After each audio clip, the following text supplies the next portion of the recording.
Assalamualaikum dan selamat pagi, kita sambung balik. Oke, kita teruskan dengan bab baru yaitu daya dan tekanan.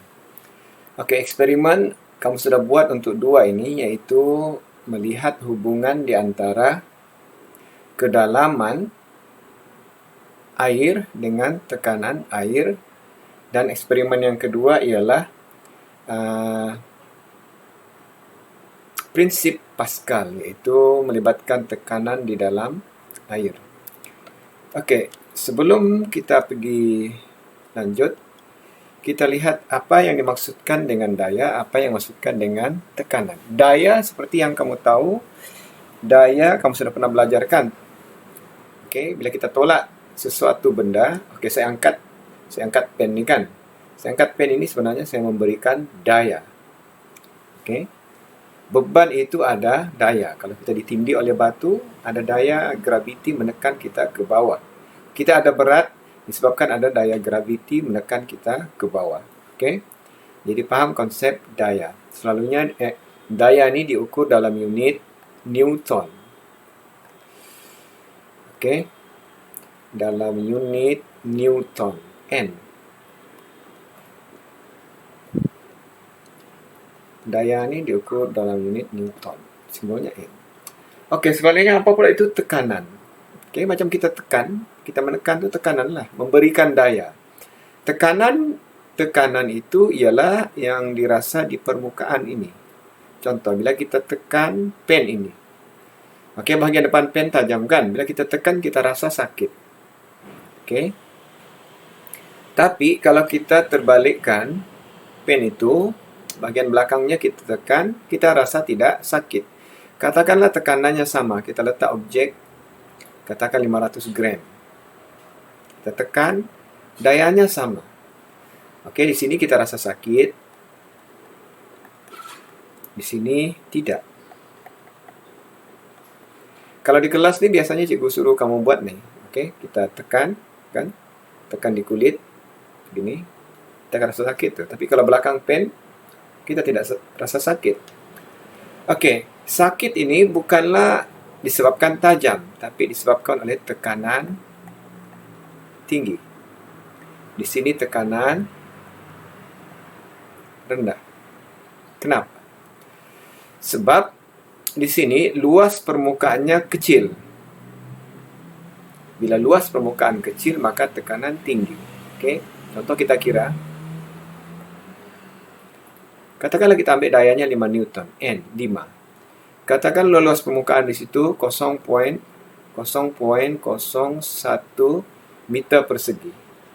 Jadi bila kita bahagi ini 1, 2, maknanya bertambah 500 Newton persegi tekanan di sini. Oke, ini dia punya luas permukaan besar. Kan? Katakanlah sama juga dayanya, tekanan sama dengan 5 bahagi. Oke, ini luas permukaannya besar. Jadi, katakanlah 0,1. Jadi, 1. Oke, jadi tekanannya hanya 50 Newton meter persegi. Maknanya, tekanan di sini 10 kali ganda lebih besar berbanding ini. Maka di sini kita rasa lebih sakit. Oke, sakit bukan kerana pen itu tajam, tapi tekanannya tinggi. Jadi, tekanan formulanya ialah daya dibahagi dengan luas permukaan. Itu sebabnya kalau kamu tengok, tapak kasut lelaki kan lebar. Oke, tapak kasut perempuan yang high heel tu, belakang itu luas permukaannya kecil. Jadi, kalau kita jalan di tanah, sudah tentulah kasut high heel itu, kasut tinggi perempuan itu akan terbenam. Kenapa? Sebab tekanannya tinggi. Jadi ingat, bukan objek itu mudah tenggelam atau sakit, bukan kerana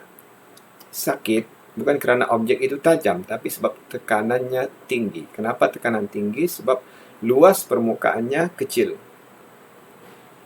Itu sebabnya kalau kamu tengok lori kan bawa daya, bebannya sangat besar. Jadi lori tayarnya mesti lebar dan banyak supaya jalan raya itu tidak rosak. Oke, ini. Kenapa paku boleh terbenam di dalam kayu? Karena tekanan tinggi. Oke, kenapa empangan dibuat konkritnya di sini tebal?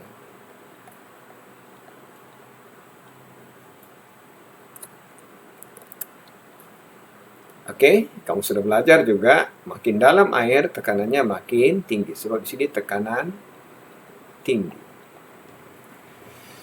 Oke, eksperimen ini kamu sudah buat.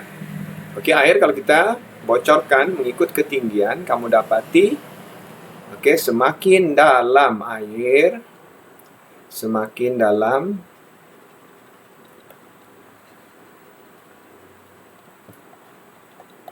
semakin tinggi tekanan.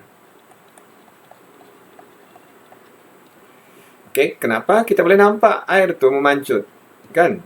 Ini perlahan, dekat, ini jauh sedikit, bawah paling jauh. Tapi kalau kita picit, akan lebih jauh. Maknanya kita memberikan tekanan. Kita memberikan tekanan kepada bendalir di dalam. Oke, akan pergi lebih jauh. Oke, ini kita panggil tekanan bendalir. Oke, seterusnya kita lihat prinsip Pascal.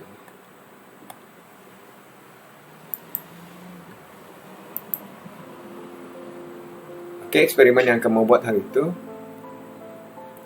Apa prinsip Pascal nih? Prinsip Pascal nih yang gini.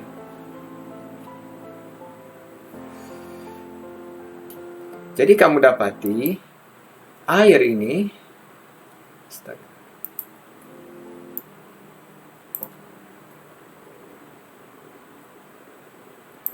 air itu kamu tengok paras air itu sama, jauhnya sama. Kenapa? Sebab lubang itu pada paras yang sama, maka tekanannya sama. Kamu tengok balik ya. Jauh air itu memancut sama. Nah, inilah prinsip Pascal, bahwa tekanan di dalam bendalir adalah sama, pada kedalaman yang sama adalah sama dalam semua arah. Oke, ini lagi satu. Ini yang cantik nih. Oke, diletak picagari injection tuh, di sini ada injection. Dia mau buktikan prinsip Pascal tadi. Eksperimennya. Ada 4 picagari. Kamu tengok. Bila tekan, bila tarik, masuk, tekan.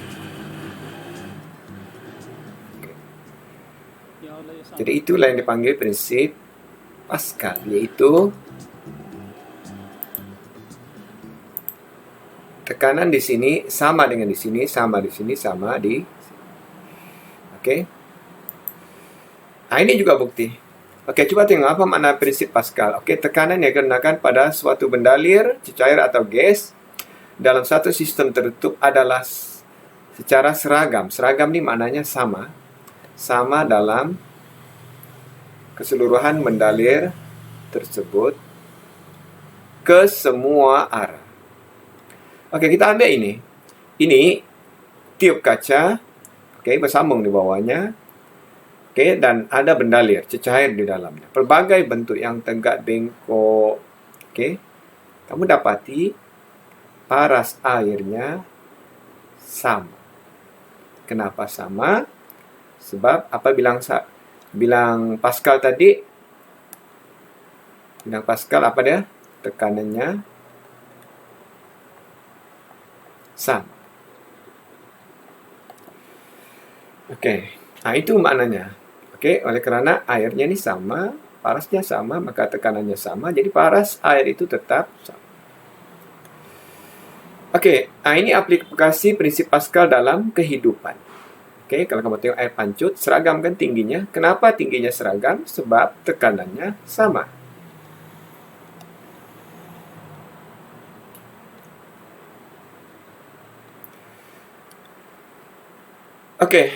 Satu lagi prinsip Pascal ini yang digunakan untuk buat jet hidrolik.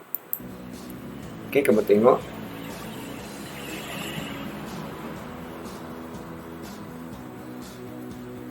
Oke, picagari injection kita panggil.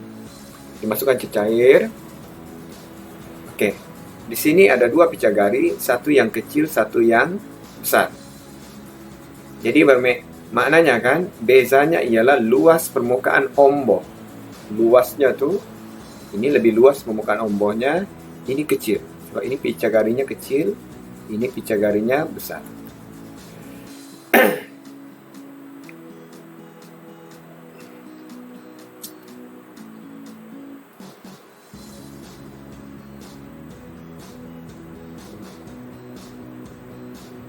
Oke, bersambung melalui pipe ke picagari sebelah. Di sini letak beban 2 Newton. Kita ambillah 2 kilo.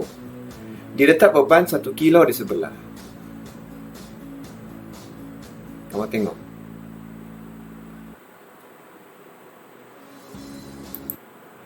Nah, ini tertekan ke bawah, ini naik ke atas. Ibaratnya kalau kita letak di sini satu orang ini boleh tolak 2 orang.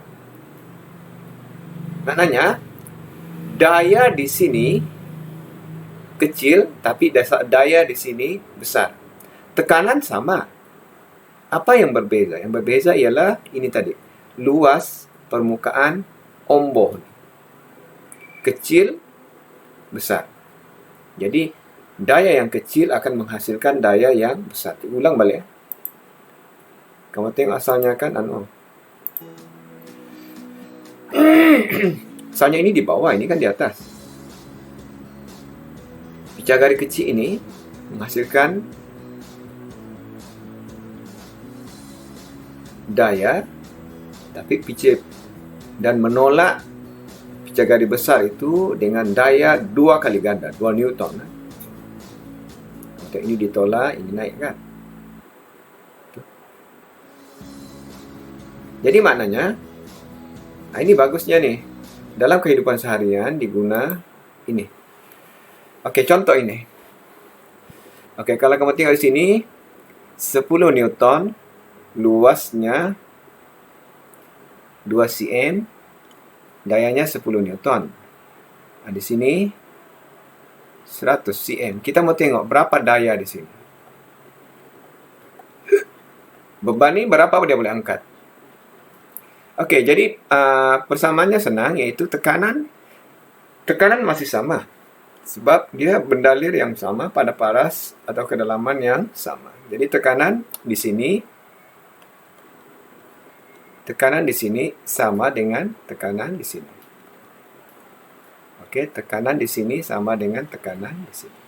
Jadi formulanya, daya bahagi luas ombo kecil sama dengan daya output bagi luas ombo yang besar. Oke.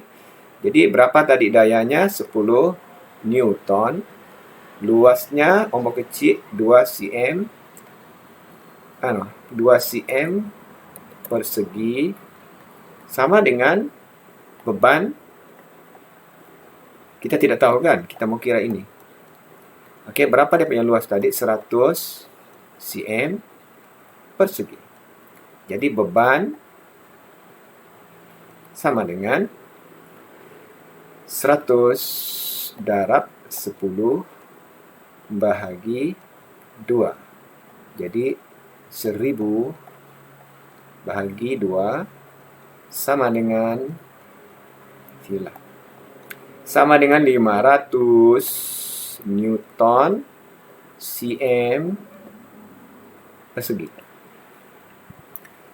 Oke, maknanya di sini bebannya ialah 500 Newton. Ini 10. Maknanya ini 50 kali ganda. Kenapa? Sebab berbeza luas. Kalau kita letak di sini, kalau kita ada ombo besar, letak 10 orang, ini boleh angkat 100 orang. Prinsip inilah yang digunakan di dalam jack hidrolik. Oke? Kalau kamu ingat jack hidrolik kan yang di pam di kereta tuh. Tekan di pam. Ada videonya nanti. Dia ada satu ombo kecil, ada satu ombo besar. Daya kecil menghasilkan daya yang sangat besar. Kenapa? Berbeza luas ombo. Tekanan sama. Oke. Ini dia jack hidrolik. Kereta ni dia ada size 1 tan, 2 tan, sampailah yang lori pakai itu berpuluh tan. Oke, kamu tengok, tekan. Sama kan dengan picagari tadi. Ini ada ombor kecil, nampak ni kan? Ini dia punya ombor kecil, ini ombornya besar. Jadi kita tekan sikit, dayanya di sini besar. Saya rasa ni 1 tan. Maknanya kan, budak-budak kecil pun boleh tekan ni dan angkat 1 tan. Nampak kan? Daya yang kecil menghasilkan daya yang besar. Dari mana dia belajar prinsipnya? Dari sini tadi. Oke? Yang ini tadi asalnya. Kan? Eksperimen ini tadi. Oke, yang kecil menolak yang menghasilkan daya yang besar. Oke, kita tengok balik ini.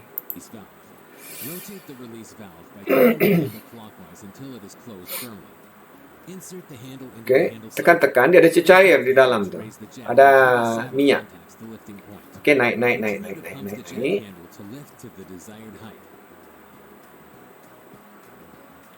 Oke, nanti dia buka injap. Tolak balik minyak tadi. Tolak balik minyak tu ke sini. Tengok dia tekan. Boleh tekan kan ombak. Jadi prinsip sistem hidrolik ni beginilah. Okey. Ini ditekan kan, tekan ke bawah, ombak ni akan turun. Bila turun, tekanan akan dipindahkan ke sini. Okey, dan ini akan naik ke atas. Jadi prinsipnya tadi, ombak kecil menekan dan menolak ombak besar ke atas dengan daya yang lebih besar. Jadi, katakanlah kalau katakanlah hidrolik tadi, kita tekan lebih kurang 500 gram. Kita pakai kg lah. Kita tekan tidak kuat, setengah kg saja. Tapi mungkin kita boleh hasilkan 1 tan, 1000 kilogram. Okey, itu prinsip jack hidrolik. Okey, seterusnya kita lihat brake. Okey, brake kereta. Okey, ini kita panggil pad brake.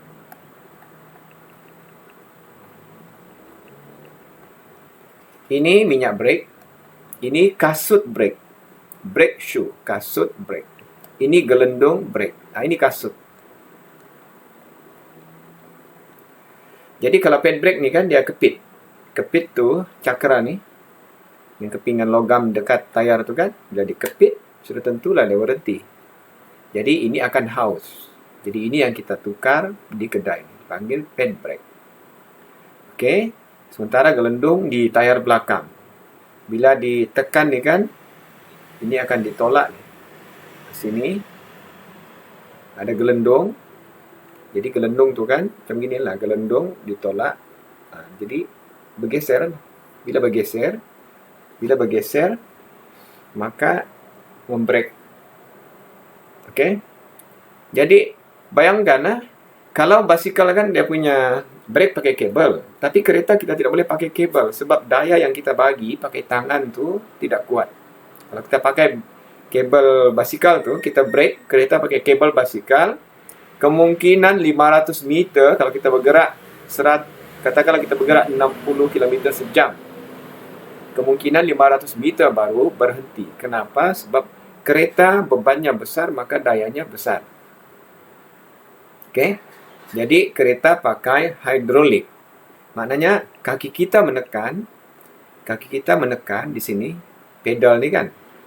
Bila kita tekan, mungkin kita bagi daya katakan 1 kg. Tapi daya di sini mungkin 100 kg. Daya di pad brake daya di kasut brake ni pun mungkin 100 kg. Berhentilah kita punya kereta. Faham ini? Dia ada silinder. Silinder macam picagari. Tekan, ada juga silinder di sini. Sama macam ini tadi prinsipnya. Bila ditekan, naik. Okey. Tekan, naik.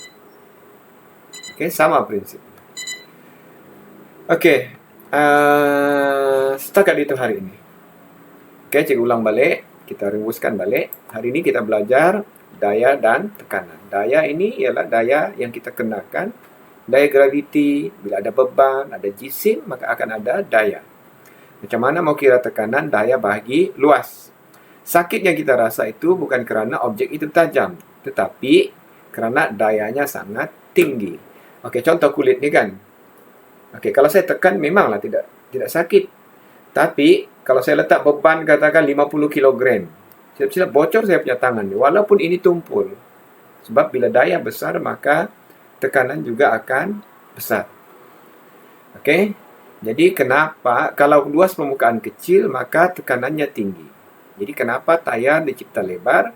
Kerana supaya tekanan yang kena pada jalan raya itu rendah. Okey, ada kaitan dengan kita menukul. Okey, kena pampangan tebal di bawah. Okey, ini tekanan mendalir. Okey, kita sudah buat eksperimen. Okey, ini prinsip Pascal bahawa tekanan dalam mendalir pada paras yang sama adalah sama semua arah. Okey, buktinya air terjun, kan? Okey, tapi prinsip Pascal itu diguna di dalam membuat ini jet hidrolik. Bawahnya tekanan itu boleh dipindahkan. Dari sini boleh pindahkan ke sini. Dan yang bagusnya, kita bagi daya yang kecil, daya yang besar dihasilkan. Nah, itulah prinsip yang diguna di dalam jet hidrolik. Okey. Okey, prinsip Pascal juga diguna di dalam sistem brake. Kalau kita pakai kabel, tidak boleh. Mesti pakai sistem hidrolik yang tadi. Okey, itu sahaja.